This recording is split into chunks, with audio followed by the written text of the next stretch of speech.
Breaking news చూస్తున్నాం. HCU విద్యార్థుల పోరాటానికి పెద్ద ఎత్తున మద్దతు లభిస్తోంది.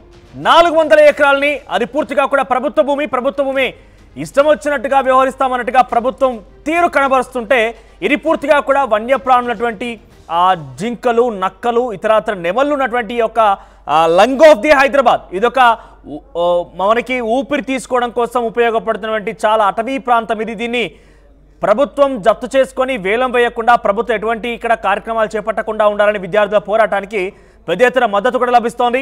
వన్యప్రాణుల దీనస్థితి పైన ప్రముఖులు కూడా స్పందిస్తూ ఉన్నారు. హెచ్సియు పోరాటం పైన నటులు అటు రేణు దేశాయ్ స్పందించారు, యాంకర్ రష్మి కూడా దీనిపైన స్పందించారు. ఇంకా చాలా మంది కూడా దీనిపైన రియాక్ట్ అవుతున్నారు. వన్యప్రాణుల విషయంలో మానవత్వంతో వ్యవహరించాలని చెప్పి రష్మి అంటున్నారు. ప్రభుత్వం ఈ వ్యవహారాన్ని పునరాలోచించాలని చెప్పి ఆవిడ అంటున్నారు. రేవంత్ రెడ్డి గారు ఒక తల్లిగా రిక్వెస్ట్ చేస్తున్నారంటూ రేణు దేశాయ్ కూడా ఒక వీడియోలో రేవంత్ రెడ్డిని రిక్వెస్ట్ చేస్తూ ఒక వీడియో విడుదల చేసింది. మన పిల్లలకి ఆక్సిజన్ కావాలి, భవిష్యత్ తరాల కోసం 400 ఎకరాలను వదిలేయండి దయచేసి అంటూ కూడా తను రిక్వెస్ట్ చేశారు. అయితే ప్రభుత్వం ఒకవైపు ఏం చెప్తోందనంటే ఇదంతా కూడా రంగారెడ్డి జిల్లా షేర్లింగంపల్లిలోని కంచ గచ్చిబౌలినటువంటి సర్వే నెంబర్ 25లో గల ఈ 400 ఎకరాల భూమి ఒకసారి హిస్టరీలోకి చెప్తున్నాను మీకు. ప్రభుత్వం ఏం చెప్తోంది అని చెప్పి ఒకసారి మీకు హిస్టరీలోకి నేను వెళ్ళే ప్రయత్నం చేస్తున్నాను. 2004లో జనవరి 31న అప్పుడున్నటువంటి టీడీపీ ప్రభుత్వంలో చంద్రబాబు నాయుడు బిల్లీరావు అనేటువంటి వ్యక్తి, ఆయన ప్రాతినిధ్యం వహించేటువంటి ఐఎంజీబీ అనేటువంటి సంస్థకి, అది ఫ్లోరిడా దేశానికి సంబంధించిన కంపెనీ, ఆ కంపెనీకి ఈ భూమిని కట్టబెడుతూ నిర్ణయం తీసుకున్నారు. అయితే ఆ తర్వాత వైఎస్ రాజశేఖర రెడ్డి హయాంలోకి వచ్చేసరికి 2006లో ఆ ప్రభుత్వ భూమిలో ఎటువంటి కార్యక్రమాన్ని ఆ కంపెనీ ఐఎంజీబీ అనే కంపెనీ చేపట్టలేదు. దీంతో తిరిగి వెనక్కి తీసుకున్నారు ఆ భూమి మొత్తాన్ని కూడా. ఆ భూమిని వెనక్కి తీసుకే క్రమంలో వైఎస్ రాజశేఖర రెడ్డి, కిరణ్ కుమార్ రెడ్డి, ఆ తర్వాత రోషయ్య ముగ్గురు కూడా ఫైట్ చేశారు. 2006 నవంబర్ 21న వైఎస్ రాజశేఖర రెడ్డి ముఖ్యమంత్రిగా ఉన్న సమయంలో ఆ రైట్స్ని రద్దు చేశారు. ఆ ప్రభుత్వ భూమిని ఐఎంజీబీకి ఇచ్చేటువంటి రైట్స్ని రద్దు చేశారు. ఆ తర్వాత ఐఎంజీబీ కంపెనీ హైకోర్టుకు వెళ్ళింది. హైకోర్టులో ముగ్గురు ముఖ్యమంత్రులు వైఎస్ రాజశేఖర రెడ్డి, కిరణ్ కుమార్ రెడ్డి, రోషయ్య ముగ్గురు కూడా ఫైట్ చేశారు. ఆ తర్వాత తెలంగాణ రాష్ట్రం ఏర్పాటైన తర్వాత తెలంగాణ రాష్ట్రంలో బీఆర్ఎస్ పార్టీ, అప్పటి టీఆర్ఎస్ పార్టీ కనీసం దాన్ని చూడలేదు కూడా. అయితే నిన్న ప్రెస్ మీట్లో బట్టి విక్రమార్క ఇతర మంత్రులందరూ మాట్లాడుతూ ఏమన్నారంటే అది ప్రైవేట్ చేతుల్లో ఉంటేనే మంచిది, ప్రైవేట్ చేతుల్లో ఉంటేనే ఈజీగా ఆ వేల కోట్ల రూపాయల భూమిని తమ వంతుగా లాగేయచ్చు అనే ఆలోచనలో బీఆర్ఎస్ పార్టీ ఉంది కాబట్టి అప్పుడు దాన్ని పట్టించుకోలేదనేది ఇప్పుడున్న కాంగ్రెస్ పార్టీ మంత్రులు బట్టి విక్రమార్క, పొంగులేటి శ్రీనివాసరెడ్డి, శ్రీధర్ బాబులు చెప్తున్నమాట. అయితే మేము వచ్చాక రేవంత్ రెడ్డి ముఖ్యమంత్రి అయిన తర్వాత భూమిపైన న్యాయ పోరాటం చేశాం, హైకోర్టుకు వెళ్ళాం, సుప్రీంకోర్టుకు వెళ్ళాం, అన్ని రకాల న్యాయ విజయాలను సాధించాం, లీగల్గా సలహాలు తీసుకున్నాం, లీగల్గా ఫైట్ చేసి మేము దానిపైన హక్కు సాధించాం. ఇప్పుడు సంపూర్ణంగా ఆ 25వ సర్వే నెంబర్లో గల 400 ఎకరాల భూమి కంప్లీట్గా ప్రభుత్వానిదే. అయితే ఇక్కడ మేము చేసేది కూడా ప్రభుత్వం చేసేటువంటి కార్యక్రమం కూడా విద్యార్థులు ఇబ్బంది పెట్టాలనో అక్కడ ఎకాలజీని దెబ్బతీయాలనే ఉద్దేశం మాకు లేదు. మేము ఇక్కడ ఉన్నటువంటి ఈ ల్యాండ్ ఉపయోగించి సాఫ్ట్వేర్ ఇండస్ట్రీస్ పెట్టాలనుకుంటున్నాము, ఐటీ రంగాన్ని పెంచాలనుకుంటున్నాము, ఒక ఫోర్త్ నగరంగా ఉన్నటువంటి ఆ ఫోర్త్ నగరాన్ని తీసుకురాబోతున్నాం, ఫోర్త్ సిటీని తీసుకురాబోతున్నాం అని చెప్పి మాటలు ప్రభుత్వం తరఫున వినబడుతున్నాయి. కానీ అక్కడ జింకలున్న మాట వాస్తవం, నెమలున్న మాట వాస్తవం, నక్కలు, ఫాక్సులు కూడా ఉన్నాయి, రకరకాల జీవ ప్రాణులు ఉన్నాయి. సో 360 రకాల స్పైసెస్ సంబంధించి చెట్లు కూడా ఉన్నాయి. ఇవన్నీ కూడా ఉన్న మాట వాస్తవం. ప్రస్తుతం ప్రభుత్వం చెప్తున్న మాట ఇది. కానీ విద్యార్థులు మాత్రం ఆ యొక్క పర్యావరణాన్ని దెబ్బతీయకండి, హైదరాబాద్ నగరానికి ఒక లంగ్ లాగా ఉంది, ఒక ఊపిరితిత్తులాగా ఉంది, మనం గాలి పీల్చుకుంటున్నామంటే అంతో ఇంతో ఇది ఉపయోగపడుతుంది కాబట్టి హైదరాబాద్ నగరాన్ని ఇప్పటికే కాంక్రీట్ జంగల్లా మార్చేశారు కాబట్టి ఇది ప్రకృతిగా ఏర్పడినటువంటి ఈ జంగల్ని తొలగించకండి అని చెప్తున్నారు. అయితే ఫారెస్ట్ రూల్స్ ప్రకారంగా ఎక్కడ కూడా ఈ ల్యాండ్ అనేది ఫారెస్ట్ లిమిట్స్లో లేదు. అటు కేంద్రం కూడా దీనిపైన నిజంగానే కనుక హెచ్సియు భూమి కనుక అయి ఉంటుంటే అది కేంద్రం ఇప్పటికే నోటీసులు కూడా జారీ చేయాల్సింది. మీరు కేంద్రం సంబంధించిన హెచ్సియు సెంట్రల్ యూనివర్సిటీకి సంబంధించిన భూమిని ఎలా జప్తు చేస్తారు, ఎలా మీరు వాడుకుంటారనే విషయంలో అటు కేంద్రం నుంచి కూడా ఇప్పటికే రాష్ట్ర ప్రభుత్వం పైన ఒత్తిడి కూడా ఉండేది. అటువంటిది ఏదీ లేదు.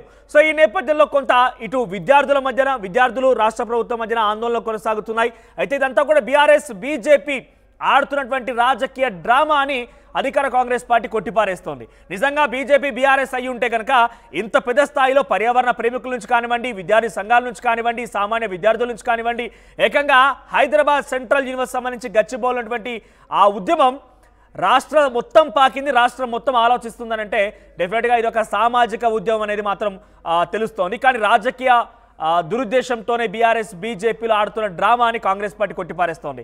ఒకసారి ఈ ఉద్యమానికి మద్దతుగా చాలామంది నిలుస్తున్నారు. ఒకసారి మీ అభిప్రాయం కూడా కామెంట్ చేయండి. 400 ఎకరాల ఈ భూమిని పూర్తిగా లేకుండా చేయాలి. పూర్తిగా అక్కడ ఇప్పటికే జేసీబీలు ప్రొక్లైనర్లు చేరుకున్నాయి. ఆ చెట్లను తొలగించే కార్యక్రమం కొనసాగుతుంది. కానీ ఇక్కడ ఇంట్రెస్టింగ్ ఫ్యాక్ట్ ఏంటనంటే, సో ఇక్కడ జింకలు చనిపోతున్నాయి, జింకలు చనిపోయాయని ఒక ఫోటో ఏదైతే వైరల్గా మారిందో అది పక్కాగా కూడా అదొక ఫేక్ అని మాత్రం ఆ విద్యార్థి కొట్టిపారేస్తున్నారు. ఎవరైతే ఫస్ట్గా ఆ ఫోటోని పోస్ట్ చేశారో ఆ వ్యక్తే తిరిగి మళ్ళీ నేను వేరే దగ్గర జరిగింది, నాకు కొంతమంది పంపిస్తే నేను దాన్ని క్రాస్ చెక్ చేయకుండా పోస్ట్ చేశానని చెప్తున్నారు. ఇప్పటివరకు ఎటువంటి వన్యప్రాణులకు సంబంధించి ప్రాణహాని అయితే తలెత్తలేదు, కానీ డెఫినెట్గా తలెత్తే అవకాశం అయితే ఉంది. ఒకసారి ఈ 400 ఎకరాల భూ పోరాటం పైన, అంటే స్వచ్ఛందంగా పర్యావరణాన్ని కాపాడాలని చేసేటువంటి విద్యార్థుల పోరాటానికి పెద్ద ఎత్తున మద్దతు లభిస్తోంది. ప్రముఖులందరూ కూడా రెస్పాండ్ అవుతున్నారు. ఒకసారి రేణు దేశాయ్, యాంకర్ రష్మి ఏం మాట్లాడారో చూద్దాం. నమస్కారం. This is a public heartfelt request to our honourable chief minister Revanth Reddy గారు. నాకు 2 days క్రితం ఆ హెచ్యూ గురించి తెలిసింది, కనుక్కున్నాను కొన్ని విషయాల గురించి. That's why I'm making this video. Sir, I'm requesting you as a mother, ఒక తల్లిగా మీకు రిక్వెస్ట్ చేస్తున్నాను. నేను ఎలాగైనా 44 అయిపోయాను, నేను ఎలాగైనా రేపు మాపు పోతాను, I'm old. But for my kids and all our kids, for their future, we need oxygen, we need water. Yes, development is 100% necessary. There is no doubt. We need our IT parks, we need our tall skyscrapers, we need our buildings. But ee okka 400 acres kudirte edaina, if there is any possibility, if we can stop it, I'm begging you as a citizen of your state, of your city, sir, edo okate try cheyandi sir, please, if you can. Mana daggara inka chala, I think we have thousands of barren land which we can develop. You guys are senior than me, you guys are more, I'm nobody in front of you, ante mee mundu nenu, you guys are all experts in this. But ఒక తల్లిగా ఈరోజు నేను request చేస్తున్నాను, ఒక పర్సనల్గా నాకు దీంట్లో ఇది లేదు, because as I said I'm old now. Please ఒక్కసారి ఆలోచించుకోండి. yes, development is necessary, I'm not saying no, we are all here because of the developed cities, but our 400 acres kaakunda, because we definitely need oxygen, we need trees sir, we need our ecosystem around us. Please rethink. It's a heartfelt request to all the officers, all the ministers. As a mother, I'm requesting you, please try to rethink this. If it is possible, it would be a great, huge help, and it's like we'll have a lot of gratitude for you, sir. Thank you. Namaskaram. Hello everybody, andarki namaskaram. So ee video baita post ayyin tarvata I may get a lot of backlash, kani ఈ video వచ్చి ఎలాంటి political thought process కానీ మన AP తెలంగాణలో కానీ మన కంట్రీలో జరుగుతున్న డెవలప్మెంట్కి విరుద్ధంగా కానీ నేను పోస్ట్ చేయట్లేదు. హెచ్సియూలో జరుగుతున్న పోరాటం గురించి అందరికీ తెలుసు, అండ్ అందరూ సోషల్ మీడియాలో ఆల్ ఐజ్ ఆన్ హెచ్సియూ అనే పోస్టులు కూడా పెడుతున్నారు. డెఫినెట్గా నేను ఇప్పుడు కంఫర్టబుల్గా నా అపార్ట్మెంట్ నుంచి కూర్చొని వీడియో చేసి పోస్ట్ చేస్తున్నాను, కానీ నాకు కూడా తెలుసు ఈ అపార్ట్మెంట్ కట్టేటప్పుడు ఎన్ని ట్రీస్ కానీ ఎన్ని యానిమల్స్ని కానీ చంపడం జరుగుంటుంది, లేకపోతే ఎన్ని ట్రీస్ కట్ చేయడం జరుగుంటుంది. So it is very easy for me to sit and make this video and talk about what is right and what is wrong. But as a layman, ఇప్పుడు జరుగుతున్న ఇష్యూ ఎందుకు జరుగుతుంది, లీగల్గా దాని aspect ఏముంది, నాకు అంతగా దాని మీద అవగాహన లేదు. కాబట్టి యాజ్ అ కామన్ మ్యాన్, నిన్న రాత్రి జరిగిన డెవలప్మెంట్ వీడియో చూసిన తర్వాత, after listening to all the cries of those birds, and ఆ బర్డ్స్ అండ్ పీకాక్సే కాకుండా they are many more deers and other species which I have been habitating there. Maybe this is our chance to redeem ourselves. Peak summers are coming in, and ఇలాంటి ఒక సందర్భంలో ఆ పక్షుల్ని, ఆ పశువుల్ని వాళ్ళ ఇంటి నుంచి బయట తరిమేయడం అనేది ఎంతవరకు కరెక్ట్ నాకు తెలియదు సార్. కానీ you are our only power and you are our only option to rehabilitate those animals. So please ఆ పక్షుల్ని కూడా దృష్టిలో పెట్టుకొని ఒక పాజిటివ్ అప్రోచ్తో మీరు మీ నెక్స్ట్ డెసిషన్స్ తీసుకుంటారు అనేది మనస్ఫూర్తిగా కోరుకుంటున్నాము. Once again, thank you so much, and I hope many voices join, and ఏదో రకంగా ఈ విషయం, ఈ మ్యాటర్ మా గవర్నమెంట్కి తెలుస్తుంది, అండ్ తెలిసి వాళ్ళు ఈ పక్షుల్ని కూడా వాళ్ళ దృష్టిలో పెట్టుకొని వాటిని రీహాబిలిటేట్ చేసి అప్పుడు వాళ్ళు నెక్స్ట్ మూవ్ చేస్తారు అనేది కోరుకుంటున్నాము. Once again thank you so much and let's hope for the best. Right, ఇది హెచ్సియు విద్యార్థులకు వస్తున్న మద్దతు. ఒకవైపు రేణుదేశాయ్, మరోవైపు యాంకర్ రష్మి వీళ్ళు బహిరంగంగా వీడియోలు విడుదల చేశారు. కానీ ఆ పోరాటంలో తమతో పాటుగా భాగస్వాములైపోయి నడిచే వాళ్ళు మరింకెందరో ఉన్నారు.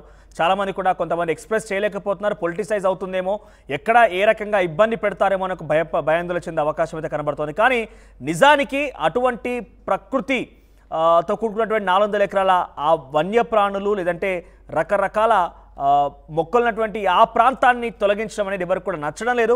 చాలామంది వ్యతిరేకిస్తున్నారు. అయితే అఫ్కోర్స్ ఇక్కడ 400 ఎకరాల ప్రభుత్వమే అని చెప్పొచ్చు, ఏదైనా కావచ్చు. కానీ ఇక్కడ డెవలప్మెంట్ కూడా జరుగుతుందని ప్రభుత్వం చెప్పొచ్చు.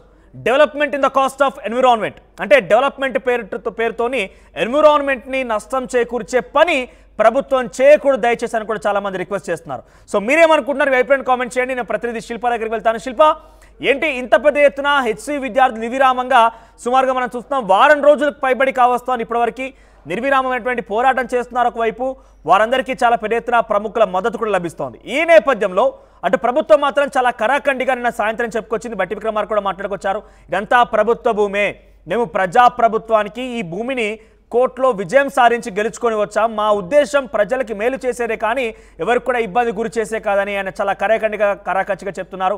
మంత్రులంతా ఇది రాజకీయ ప్రోద్బలంతో విద్యార్థులు చేస్తున్నట్టుగా చెప్పుకొచ్చారు. ఏకంగా పొంగులేటి శ్రీనివాసరెడ్డి అయితే ఇన్ టర్మ్స్ ఆఫ్ మనీ మాట్లాడుకొచ్చారు. ఆయన అంటే డబ్బులు తీసుకొని విద్యార్థులు ఆందోళన చేపడుతున్నారు అనే రకంగా ఉద్దేశం వచ్చినట్టుగా మాట్లాడుకొచ్చారు. సో ఏం జరుగుతోంది, ఇంకా విద్యార్థులు ఏం చెప్తున్నారు, ఇలా ఉండబోతోంది, ఇంకా ఉద్యమం ఏ రకంగా తీవ్రతరం కాబోతోంది? హైదరాబాద్ సెంట్రల్ యూనివర్సిటీ భూ వివాదం కొనసాగుతుందని చెప్పుకోవచ్చు. ముఖ్యంగా గత వారం రోజుల నుంచి ఎస్సీకి సంబంధించినటువంటి విద్యార్థులు తమ ప్రభుత్వం చేస్తున్నటువంటి భూమి విషయంలో వ్యతిరేకంగా నిరసనలు చేపడుతుంది. ఇప్పటికే ఎస్సీ విద్యార్థులకు మద్దతుగా అటు బీఆర్ఎస్ కావచ్చు, బీజేపీ మద్దతు ప్రకటించింది. ఇందులో భాగంగా వాళ్ళు నిరసన కంటిన్యూగా చేస్తూనే ఉన్నారు. దీంతో ఒక్కసారిగా కాలువలు